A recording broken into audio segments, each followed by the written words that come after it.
What's going on, everybody? My name is Joe Morley, and welcome to the Joe Morley Sports Show. Today, we will be doing the team preview of the Denver Broncos. If this is your team, you have to be excited about the future of the Denver Broncos. The stuff that they made, the strides that they're making. They've gone a long way from the Vance Joseph era in just 1 year, so you have to be happy about it. And what they did in the draft, we'll get into that. You have to be happy if you're a Bronco fan.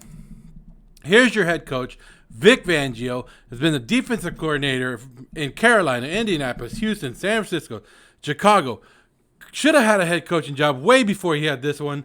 Never got the opportunity. He's had a top 15 defense 13 out of the last 20 years that he's been there. So this guy is always sought after and always, look what he did with Khalil Mack in Chicago. This guy is a great leader. And for some reason, never got the opportunity until John Elway gave it to him, which has turned out to be great and a great choice, right? They went 7-9 last year, barely missed the playoffs. You could kind of say, that there were some games that they could have won and some games they could have lost. But either way, they were improved and they were a lot better than they were. So here was your 2019 team rankings of the Denver Broncos. Their offense. No good, right? They had Joe Flacco. They had Brandon Allen trying some games. They traded Emmanuel Sanders. The offense just couldn't convert on third down for a while. The running game never really got going. I mean, it was there, but it wasn't really going. They didn't really have any more receivers, so they struggled with weapons on offense. The defense, a couple injuries, but penalties would hurt them. But when your team's not good, if your offense isn't converting third downs, your defense is going to wear down, and of course their stats are going to go down, and they're going to be worse than what you expect them to be because they're tired. And you can't expect these guys to be on the field all the time. Your offense has to give them something. So here's your quarterback, Drew Luck, and if you don't know who Drew Luck is probably the most hyped up player of the 2020 offseason. This guy right here finished the season strong. He is the one that made people look and say that, John Elway was doing right, and this is Broncos are moving in the right direction. It's because of Drew Lock right here. He came in, he went 4-1 as a starter. 4-1. So in the last 5 games, the only loss he took was against Kansas City, where they only scored 3 points, but it was Kansas City, the Super Bowl champions, right? The other games he looked good in. He played 2 division games. He played the Chargers. He played the Raiders. The Raider game, I don't know. I don't know if you could really consider that a win. They gave it a win. It's a win. I guess a win is a win. But the Raiders kind of gave up at the end. They could have tied it with just a PAT, but they went for 2 and they lost and ended up just losing the game. But it was a game that didn't matter, so I don't think John Gruden and the Raiders actually cared, and they basically gave the game to Locke and the Broncos. But Locke had 1,000 yards in the 5 games, 7 touchdowns, 3 interceptions, and a 64% completion rate. So you can't ask for much more from that rookie. I mean, that's good. 3 interceptions, you can't fault a rookie for throwing interceptions, and he's gonna have more growing pains. And I mentioned this before on my Instagram page. Is the train is going. Everybody's hopping on this train. They're hopping on the Broncos. They're hopping on Locke, and they're going on this train because of what's going on in the offseason. But you need to kind of pump the brakes. You need to let this guy grow. You need to see what he does against defenses that he's going to play for the second time. When the film's out there now, and a lot of the defensive coordinators looking at him. And I'm not saying he's not a good quarterback. Don't knock me for that. I'm just saying that he only played. It's a small sample size, so hopefully. Because he's going to have to adjust, and the defenses are going to have to adjust. And it's going to have to go both ways. But the more tape they have out there, the more we'll figure out how good he is. And hopefully he continues to go up. And for Bronco fans, you guys are hoping that too. You guys are hoping he goes up. But maybe he hits that curve, and he's going to have to hit that learning curve. Or maybe he just keeps going. And that would be the best thing, right? Here's your superstars on the Broncos. Von Miller, everybody knows Von Miller. He's been there for a long time. 8 sacks last year, 20 quarterback hits. Justin Simmons, the franchise player, right? They franchised him this year, 93 tackles from the safety position, 4 interceptions. Noah Fant came on at the end of the year, 562 yards, 3 touchdowns, and Courtland Sutton is your number one wide receiver, and it should be a big target in fantasy drafts this year. And he had 1,112 yards last year, 6 touchdowns. So those are the superstars. I mean, there's more, but these are the main guys that, like, you should know. If I say Denver Broncos, these are the guys that should pop up in your head. These are your stud players. Here's the draft. What a draft, right? When the Raiders passed on Juedy, you wondered where he was going to go, and then the debate was going to happen. Juedy not being number one pick, that was going to be the main debate. You were going to debate him over any receiver that went ahead of him, and that happened to be his teammate Henry Ruggs. And guess what? They're in the same division. So Juedy to the Broncos was a great pick. A great pick by John Elway because he needs that weapon. They needed the weapons. They didn't have no offensive weapons last year, and they needed the weapon, and they went out and got the best wide receiver in the draft. I don't know if you guys have seen the workout tapes he's been throwing out right now in the offseason and the route running. I would say he's the best guy to get off the line of scrimmage and probably one of the best route runners that we're going to see. So great pick. KJ Hamler, another great pick. He never went over 1,000 yards in a season at Penn State, but he was always consistent. You know, he only played 2 years there, but his catches went up every year. I think he finished with over 900 yards last year.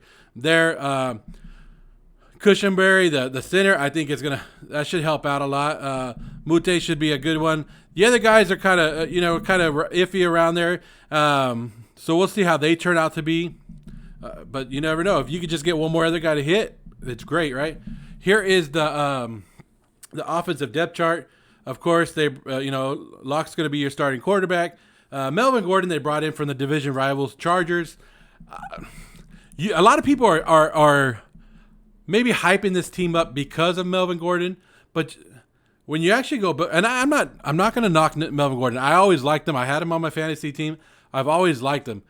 But when you go back and look at his career stats, he's only had one 1,000-yard rushing season in 5 seasons, and that was 2 years ago. Last year, he only had 612, 8 touchdowns, 296 yards receiving. He's missed 8 games in the last 2 years, 4 because of injury and 4 because of a holdout. So is he the number one back anymore? Is he going to be the solid number one back? Probably not. That's probably why they brought him in, because they still have Philip Lindsay, who did a pretty good job last year, who went over 1,000 yards. Philip Lindsay had 7 touchdowns. So maybe because they were one of the worst. I think they scored the least amount of touchdowns rushing, or somewhere around there. So maybe this will help them out when they get down to the red zone. That the Melvin Gordon and Philip Lindsay combination, even Royce Freeman is pretty good running back. So if they can get it going and just get that offensive running back going, but now teams know that they actually have more wide receivers that they're going to have to stick. Last year they could bring 8 in the box and stop that running game. This year it's going to be a little more tougher because you got Courtland Sutton, who is now your number one wide receiver. Everybody knows about Sutton now, and they know that he's going to be the guy. Juedy, you have to be scared of. Hamler, you don't have to be scared of him, but you have to watch him. He's a weapon. Deshaun Hamilton really didn't do much last year, along with Tim Patrick. We'll see what they can get out of him. Noah Fant should be a good weapon, and when you add, and this is what's making the Broncos hype train, is when you add weapons like Gordon, Juedy, Hamler, and you add them to guys that you already had. You already know that Locke did good last year. You already know Sutton did good last year, and you already know Fant did good. And so when you add talent to that, you hope that it opens up more, and the defense has to spread out more, and these guys get open and they can score more. And that's what you're hoping for, and that's what the train's there for. That's what the Locke train and the Bronco train, woo, that's what it's there for, right? That's what the train is there for. But just calm it down a little bit. Don't go full speed on that train yet. Don't shovel all that stuff in there and make that train go fast, because eventually it's going to hit a penny and fall off the track. And you don't want this to turn into last year's the overhyped Browns, right? So have some realistic expectations for the Denver Broncos, but know that this is an improved team and they should be a good team. The offensive line, I'm still not impressed with. Still needs some work. But if everybody can stay healthy and Locke is good enough to move around, that he's not like Joe Flacco where he's just going to stand there and take the sack, right? So that it should help out. Here's your defense. They brought in Jurrel Casey from the Titans. He has 51 career sacks. Purcell had a couple sacks last year. Not a big impact. Shelby Harris he had 6 sacks last year. Von Miller was in and out. I think he had a down year last year. Alexander Johnson, he had 93 tackles last year. Todd Davis is your leading tackler last year, and he missed 2 games. Bradley Chubb, he was out 12 games last year, right? So that's a big thing. Simmons, I already talked about Simmons, and Simmons is your number 1 guy back there, right? Kareem Jackson, the safety position on the Broncos defense is probably the best, maybe even compared to some of the best in the league so far. Jackson had 2 interceptions, 71 tackles. So those 2 alone were tackling machines. And if they could just get a little bit of help up front and get a little bit more pressure on the quarterback, they're going to be good. And just having Bradley Chubb back should help out. Adding A.J. Bouye to this team is going to help out. They lost Chris Harris, but Chris Harris, A.J. Bouye, I don't know how big of a difference they're going to be right there. I would say that they're, if not the same, if A.J. Bouye might be a little bit better. I mean, you can at me at that, but I'm just saying. Here's the Denver Broncos schedule. They start with the Tennessee Titans. We'll find out how good that defense is right off the bat, right? We'll find out how good this young Denver Bronco team is right off the bat. I mean, they got the Titans. They got the Steelers. Tampa Bay. Jets, we'll see. Patriots, we're still worried about to see what the Patriots are going to be about this year. Dolphins are improved. Chiefs. Then they get their bye week. Falcons, not really worried about the Falcons. Raiders. I think the AFC West is one of the best divisions in the NFL, and I think all of them have improved. And I think it's going to be some track meets. You know what I mean? These teams are loading up to compete with the Chiefs, and they've all gone the offensive route. But can they compete with the Chiefs, and can they compete with each other? That's going to be the fun part. Watching these, if you watch any games this year, watch an AFC West game, because I think they're all going to be pretty good. So they're going to have the Raiders, the Chargers, the Saints, the Chiefs, the Panthers, the Bills. This back half of their schedule is what's going to get them. If they can somehow make it through the front half of the schedule and win a couple of extra games that they're not supposed to, if they can make it past that first 9 weeks with a winning schedule, hopefully that back half they could squeak a win here, squeak a win there, and make the playoffs. But I think that back half of the schedule, I mean, just look at it. 1, 2, 3, 4, 5 division games right there. Just having division games are tough enough. And then you add the Bills, you add the Saints. So you're adding 2 top teams. The Panthers, we'll see what they're about, but it's a tough schedule right there. My prediction is 8-8. Yeah, you could jump on me. A lot of people are predicting them to win the AFC West. A lot of people are saying the Broncos are going to the Super Bowl. I don't see it. I'm not seeing it yet. Maybe I'm missing something, and if I'm missing it, let me know. Put it in the comments and say, hey, Joe, this is what you're missing. This is why we're going to win the AFC West, and this is why we're going to win the Super Bowl. Or, hey, maybe you agree with me and you go, yeah, I am a Bronco fan, and these guys are jumping the train a little bit, but you are happy with the improvement of the team. I'm going 8-8. It's just me. Like I said, if they could win sneak a couple of those wins at the beginning of their schedule, and that back half doesn't have to look as bad, I would say 10-6. A couple injuries, back on the offensive side, say Gordon goes down or a wide receiver goes down, something happens, or even some of the defensive players go down. I could see this team, because I don't think they have the depth yet, and that's what happens with a young team. But I think they're making the strides. They're 5-. I could say their low would be 5-11, but 8-8. 8-8 has to be that record. That's one more win, and you can say, "Well, you said they're improved, Joe. You said they're improved." Yes, but I say improvement doesn't equal wins. Just because you want to see the improvement, the wins will come eventually, but your improvement has to come, and improvement, and just you won't be blown out of games as much. But then say you're losing 28-3, and now I said you're improved, and now you're losing those games 28-20, 28, 24. You're improved, but the win's not there. And then you improve more, and now you're finally outscoring that other team, and you're actually getting better, and that's where I'm getting at. So the salary cap status, they still have to sign, all those draft picks that they had. Next year, at the end of this year, they really only have Simmons as their free agent. Their only main guy that's going to be a free agent, and that's the same as him. They might just franchise him again, but I think they need to lock him up. They need to do something to keep him. That's going to be your guy. At the end of the 21 season, that's when the Broncos hit a lot of free agents. A lot of people on the Broncos will be a free agent after that. So that's where you got to look into.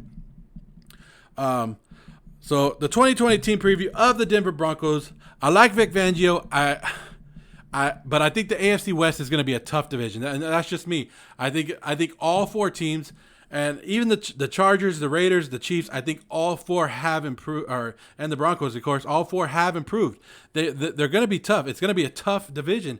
I'm going 8-8 with the Denver Broncos, but that doesn't mean that they can't sneak one or two more wins in there and make the playoffs. Or 8-8 might actually get in that 7th spot now, because remember, the NFL added an extra spot into the playoffs now, so 7 teams will make it from the AFC. I'm Joe Morley. You can check me out at Joe Morley Sports. You can check me out on my Instagram, my Facebook. Let me know if you're a Bronco fan. Let me know what I missed. Let me know what you liked, what I said. Let me know what you dislike.